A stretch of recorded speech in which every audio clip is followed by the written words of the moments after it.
Welcome to Evacuation 101, tips for efficiently preparing systems for charging. We're glad you trust Yellow Jacket to provide you with the information you need to do your job more quickly and effectively. This is the second in a series of videos designed to help you work smarter and safer. In this video, we'll go over how to remove air and contaminants from an HVAC system, creating a vacuum state. It's important to note that a vacuum pump is not a recovery unit. A recovery unit should always be used to make sure the refrigerant is recovered from the system before you begin the vacuum process. A vacuum can help protect your system from contaminants and non-condensable gases, which can damage HVAC system components, reduce system efficiency, and even cause failure. A vacuum pump pulls air and contaminants out of the system after it has been repaired and before it is recharged. The deeper and more complete the vacuum, the more contaminants are removed.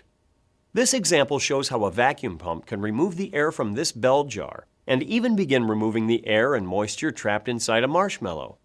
Note how the marshmallow grows as the trapped air and moisture expand inside the marshmallow due to the low pressure around it created by the vacuum pump.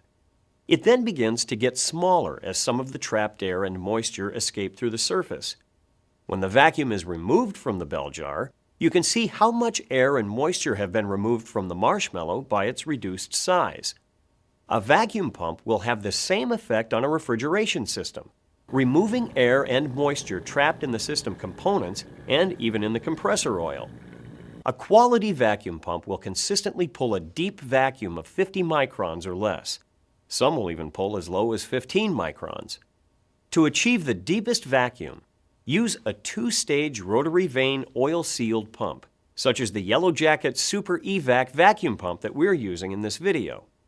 This video will present you with tools and methods to help you improve your evacuation skills and become more efficient on the job. All projects start with safety, and evacuation is no different. Always read and comply with all warnings and instructions found in the manufacturer's manual before operating any pump.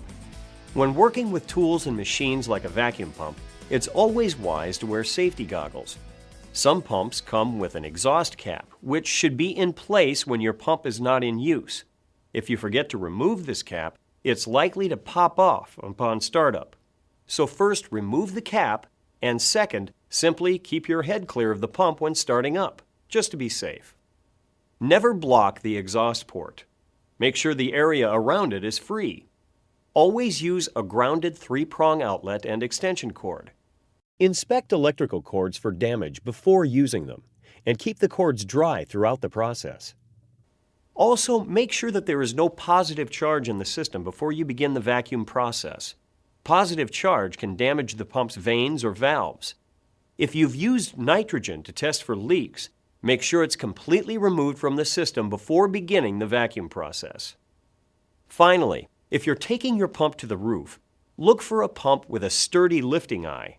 The lifting eye offers a safe, secure means to connect a rope or chain hook for pump transport. Like any other job, having the right equipment can make all the difference. Let's take a few minutes to talk about some of the features that you should look for on your vacuum pump, and also some of the accessories that can improve the efficiency of the evacuation process. To reach the deepest vacuum in the shortest amount of time, use a 2-stage rotary vane oil-sealed pump in place of a single-stage pump.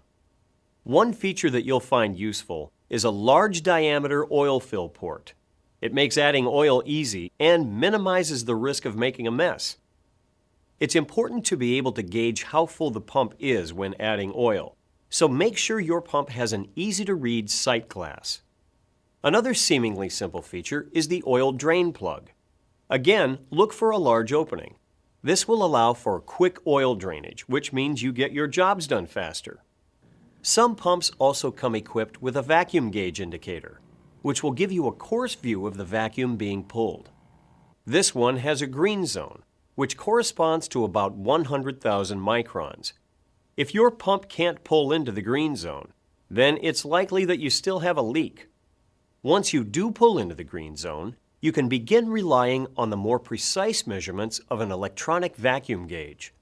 We'll talk more about this in a few minutes. Another feature to look for is an isolation valve, which allows you to shut off, drain oil, and refill the pump without losing a great deal of vacuum, saving a lot of time when an oil change becomes necessary in the middle of a job. Every pump has to exhaust.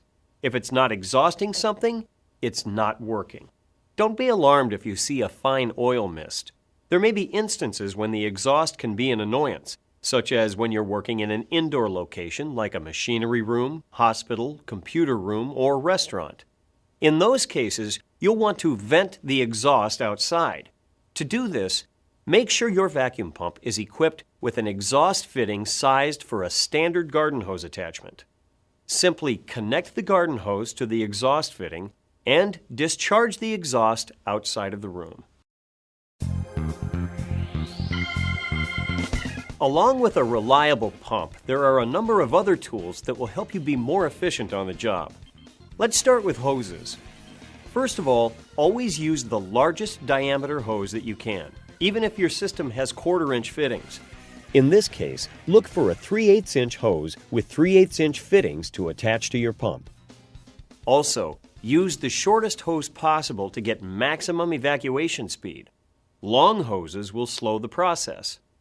Unlike rubber hoses, corrugated stainless steel hoses have no permeation. If you keep these clean and maintain them well, they will offer the most effective evacuation possible, job after job. Every technician should have a pair of vacuum valve and core removal tools. This tool allows you to remove Schrader valves from the system and evacuate through unrestricted lines for a faster and higher vacuum, which can save you a minimum of 30% in time. Definitely a key tool for the job. If your system has both high and low side ports, use a vacuum valve and core removal tool for each port. And ask your wholesaler about similar tools for use with R410A systems and mini splits where the fittings may be different. Use of a manifold can decrease vacuum time by over 50%. The system shown includes a 4-valve vacuum manifold and 2 3/8-inch vacuum hoses. Remember, 3/8-inch hoses will evacuate faster than 1/4-inch hoses. Finally, there's no way to know when you have pulled an adequate vacuum without an electronic vacuum gauge. ASHRAE recommends evacuation to below 1,000 microns, and after isolation, a system must not rise above 2,500 microns within several hours. 1,000 microns equals only 0.039 inches of mercury, a measurement that cannot be made with a mechanical gauge or determined by evacuation time or the sound of a pump. The only tool that can measure vacuum at these levels is an electronic vacuum gauge.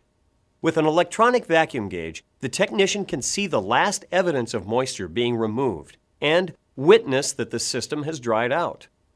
Those are some of the tools you'll want to have at your service to be effective on the job. Now, on to the process. The proper process for repairing an HVAC system is recover, repair, check for leaks, pull the vacuum, and then charge the system. With recovery, repair, and a leak check finished, and necessary tools on hand, you're ready to safely evacuate. Before starting, fill the vacuum pump with vacuum oil.